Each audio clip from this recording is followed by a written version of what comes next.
With Israel accused of committing genocide in Gaza thanks to US weapons, political support and funding, a lot of people are asking, just why is the US so staunchly pro-Israel? Well, the answer isn't all that simple, but a big part of the conversation is a particular lobby group called the American Israel Public Affairs Committee, or AIPAC. Its mission: to push pro-Israel policies in the US and get politicians to vote for them. It's donated to most of the current members of the US Congress, funding 342 out of all 535. Records show that it's the biggest spending campaign group when it comes to representing a foreign interest in domestic US politics, and AIPAC is spending big on getting its favoured candidates elected. Take this tweet about the Democratic congressional primary in Illinois. AIPAC is taking credit for the defeat of candidate Kina Collins. Collins is a community organizer and lifelong anti-gun violence activist. She also called Israel's war on Gaza genocide. AIPAC spent hundreds of thousands of dollars funding attack ads to kill her campaign, which she lost. So how did AIPAC become the most prominent foreign affairs lobby group in the US?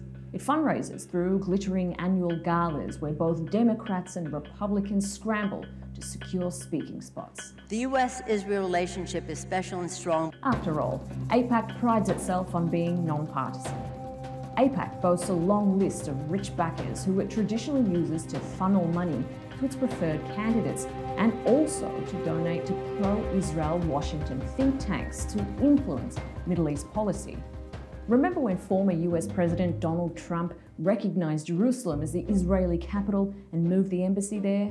Or when he tore up the Iran nuclear deal? Yes, AIPAC. Or the $300 billion in mostly military aid the US has sent Israel since its founding? Also AIPAC. Its army of lobbyists has unfettered access to officials in Congress.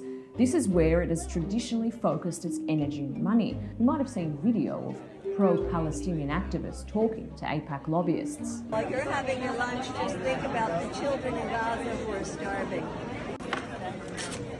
AIPAC also bankrolls politicians' trips to Israel. Hello from Israel! Here are 24 House Democrats last year taking in the sights.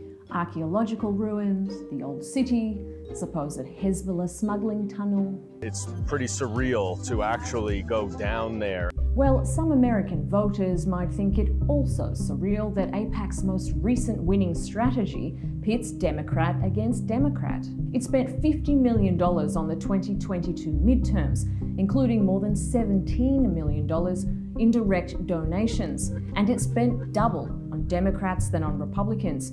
Thank you, AIPAC. It successfully helped defeat 13 candidates who AIPAC claims would have undermined the US-Israel relationship. Don't take my word for it. It's all written here in AIPAC's Political Achievements fact sheet.